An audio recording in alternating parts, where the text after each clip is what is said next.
Hi everyone, it's Tempe again. This is a one-shot that I've broken into 7 parts that is about Izuku, who has a shape-shifting quirk and he gets stuck. Eventually, Aizawa finds him. It does briefly mention about parental death, so if that bothers you, please don't listen to this. Please go check out Griffin Rose's other works or the original work, which is linked in the description below. Alright, that's everything, so let's get started. Cat Days Remix by Griffin Rose. Izuku had thought it would be enough just having someone know he wasn't actually a cat. And sure, there were some immediate changes for the better once Shota knew the truth. The cat food was gone for starters. Shota gave him real human food on a plate, and he let Izuku on the table during meals now. He used one of his pillows to make a bed for Izuku in his room, even using some spare towels and blankets to section it off and give him a private area all for himself. He left the TV remote where Izuku could reach it, and Izuku happily channel surfed for an hour just because he could. The biggest thing was he talked with Izuku. He explained where he went at night, and Izuku nearly flipped out at learning this man was a hero. So were his friends Hisashi and Nemuri, and Izuku had never wanted to talk more in his life. He wanted to ask them all sorts of questions about their quirks and their jobs. Charades just didn't work as well. Shota seemed to understand his excitement, and he tried to explain as much as he could. He didn't like talking about himself much, so he did end up telling Izuku all about Present Mike and Midnight. Well, actually, he was kind of vague on Midnight, and Izuku was curious about that. Meows didn't do much to convince Shota to share more. And then, a few days after the truth had come out, Shota came home with a large pad of paper and finger paints. He set them up on the floor and called Green Bean over. "Think you can write out your name?" Shota asked. He set up a towel and a bowl of water, too. Izuku brightened and pounced on the paint, delicately coating his right paw in a glob of green paint. He had to make the characters extra large to account for his paws, and it definitely wasn't the best kanji he'd ever written, but it was good enough. His given name took up 1 page, and he needed 2 for his family name. Shota squinted at the paper. Deku? Izuku meowed angrily. "Oh, sorry, Izuku. That makes more sense. And then Midoriya? Seriously?" Yes, the irony of his name was not lost on him. Shota ran a hand through his hair. "I might as well just keep calling you Green Bean, with a name like that." Izuku didn't mind the nickname per se, but it had been ages since anyone spoke his real name. Just hearing it from Shota sent a thrill through him.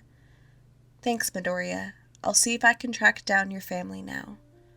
Izuku had a horrible feeling about what he'd find, but he tried to keep himself optimistic. After cleaning up, Shota worked with him on his quirk, trying to coach Izuku through morphing back.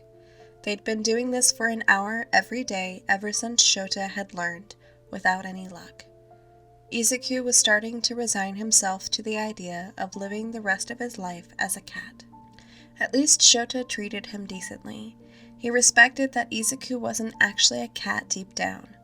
He'd even been cooking real meals this week to make sure Izuku had real food. It wasn't the greatest cooking Izuku had ever had, not by any stretch of the imagination, but he'd seen what this man considered a meal before. He'd take it. 1 week slipped into 2, and then another week went by. The days were passing faster than Izuku could keep track of, and before he knew it, he'd already been living here for 2 months. The name helped Shota's investigation immensely. He was able to pull up the kid's missing person report, and from there he found out most of the major information he needed to know. His mother, Inko Midoriya, had died almost a year ago from severe burn wounds caused by her husband, Hisashi Midoriya. Their apartment had caught fire the same night, and Hisashi had disappeared for a few weeks until authorities found him and arrested him for arson and homicide. Izuku had gone missing the night of the fire, and no one had seen him since. That had been almost a year ago. The kid had been a cat for a year now. No wonder he was struggling to morph back. Shota called the kid's old quirk counselor after that, who revealed Izuku had always had trouble shifting back to human once he morphed. He can turn into animals no problem, but then it's like the wires get crossed in his head. He struggles to morph into other animals or undo the morph altogether, the counselor said, and the more stressed out he is, the worse he is. Shota wanted to bang his head on the desk. If stress was going to affect Izuku's ability to morph, they'd be lucky if he ever morphed back. After that, Shota had to call the detective who'd been working Izuku's case at the time. They would officially close the case and work on finding a foster placement for Izuku, but they both agreed they wouldn't ship Izuku off to foster care until he morphed back. If his morphs were contingent on stress, the last thing he needed was to be thrown into a new environment. In the meantime, Shota would try and get the kid to relax. He contemplated the task, staring at Izuku curled up in his corner of the couch, tapping his phone against his leg. Relaxing wasn't exactly his forte. With his long hours and non-existent sleep schedule, he was too exhausted to feel anything besides exhaustion most of the time. He should probably call Hisashi or Namuri for advice. But then he'd have to call them. They'd act like the world was ending and make a big deal out of it, and it would be a pain in the ass. On the other hand, a kid's life was riding on this. It didn't matter how much of an inconvenience it was for him, if it was to help someone else. He compromised and texted his friends for ideas, and then ignored the multiple incoming texts that created. Only when his phone stilled for a solid minute did he peek at the messages. Then he frowned. How were candles and a bubble bath supposed to help a cat relax? Okay, he could maybe understand the aromatherapy, but a bath? That sounded like a terrible time for all involved. Music was a possibility, and Hisashi could send him a calming playlist. Shota wouldn't even have to put any effort into that one. Namuri sent him another message, flirty woman. Finding a way for him to communicate would go a long way too, like have a chart of basic words or something that he can point to. Loud man. Oh! You should get those letter magnets for the fridge. The kid can spell, and then he can really articulate what he wants. Both options require a lot of effort on his part, but he can't deny Namuri had a point. If the kid had been able to communicate at the start of this, it would have saved them a lot of trouble. And he couldn't use the paints every time he wanted to ask the kid a question. It was too messy. But if the kid could tell them what he wanted, ask any questions he might have, they could ease whatever fears they might not even notice. He glanced at the sleeping kitten again. He already looked fairly relaxed. Maybe the kid needed a therapist. Well, he definitely needed a therapist, but it probably wouldn't do him any good until he was human again. In the meantime, Shota would do what he could to make him comfortable.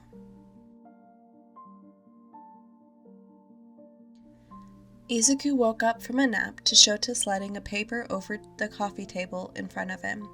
He yawned and stretched and idly glanced at the paper. I know this isn't the best, but it should help you communicate a bit more, Shota said. Interest piqued, Izuku looked closer at it. Shota had drawn a chart filled with single words. The top row was food, water, yes, and no. The rest was a bunch of other words. Just put a paw over whatever you need to tell me, Shota went on. Izuku lifted his gaze from the paper to Shota. This was well beyond what Izuku had expected. Shota was really trying to treat him like an actual human. Izuku lifted his gaze from the paper to Shota. This was well beyond what Izuku had expected. Shota was really trying to treat him like an actual human. Izuku had been happy enough to eat at the table and not have Shota barge in on him in the bathroom. But this? He butted his head against Shota's arm and rubbed his head against him, the best way he could say thank you right now. Ironically, that hadn't been one of the words Shota put on the page. Chuckling, Shota lightly scratched behind his ears. The surprises didn't stop with that, though. While he made dinner, Shota played music for the first time. All the songs were quiet, easy to listen to songs, like what Mom might put on while Izuku did homework. Then, a package came the next day. Shota wasn't usually one to order stuff online. This was the first time Izuku had actually seen him receive any packages. He watched Shota open it curiously, and Shota made no motion to hide whatever was inside. He ripped open a bag of magnets and put them on the fridge, on the bottom, at Izuku's height. These were, "I know you have more to say than whatever is on that paper, so this should make it easier." Shota's ears were pink, and he looked away at the cabinets. If Izuku could cry tears, he'd be ugly sobbing. He launched himself at Shota, clinging to his chest. No one had been this nice to him since his mom. How could this man be so kind when he didn't even know Izuku? He had no obligations to him, no reason not to ship him off to some detective and let him be someone else's problem. Yet, he didn't. He let Izuku stay, gave Izuku back his words, treated him like a human even though he didn't look like one right now. "I take it you like it then?" Shota asked. He'd caught Izuku easily, hadn't even staggered or seemed surprised at Izuku's sudden pounce. "Meow." "Good. I can get more letters if you need them." More? Izuku was having a breakdown over what he already had. He couldn't handle more. He buried his face in Shota's collar. Hopefully he understood, and if not, well, now Izuku could tell him. The first thing the kid wrote with the letters was "thank you." Shota shouldn't have been surprised, and it shouldn't have made his chest all warm and tight. He was just going to ignore that feeling until it went away. The problem was, he'd apparently earned the kid's trust after that. From then on, Izuku took every opportunity to curl up on him. If he was sitting on the couch, Izuku was in his lap. If he was sleeping in bed, Izuku was on his chest. Pretty much anywhere he went in the apartment, Izuku was nearby. They had entire conversations sitting on the floor in front of his fridge. Shota did have to buy more magnets, so the kid had more letters to work with. And the kid would ask endless questions about his quirk and his job. It was kind of adorable to watch him sit up on his haunches and rearrange the letters, and Shota happily sipped his coffee while Izuku wrote out his next question. It had been several days of this, and he had yet to ask any questions about his real family, or what would happen next. Shota wasn't sure if the kid was avoiding the issue, or if he already knew where his parents were. He didn't know how to bring it up either. It wasn't one of those things he could casually drop in conversation. "Oh, by the way, your mom is dead and your dad is in jail. Did you know that? No? Well, now you do." He might be an asshole, but he wasn't that much of an asshole. Until the kid asked, Shota was content to leave it be. Shota asked him some questions about himself, like his favorite meal and color, what TV he liked to watch. He had Hisashi bring Katsudan over the next night, and he set up his laptop to stream an old All Might cartoon. He was not soft for this kid, okay? He was just doing whatever he could to make the kid feel at home so he'd be able to transform back. It's all just a logical ruse. Eventually, even all of this becomes habit, and another month passes before either of them realize.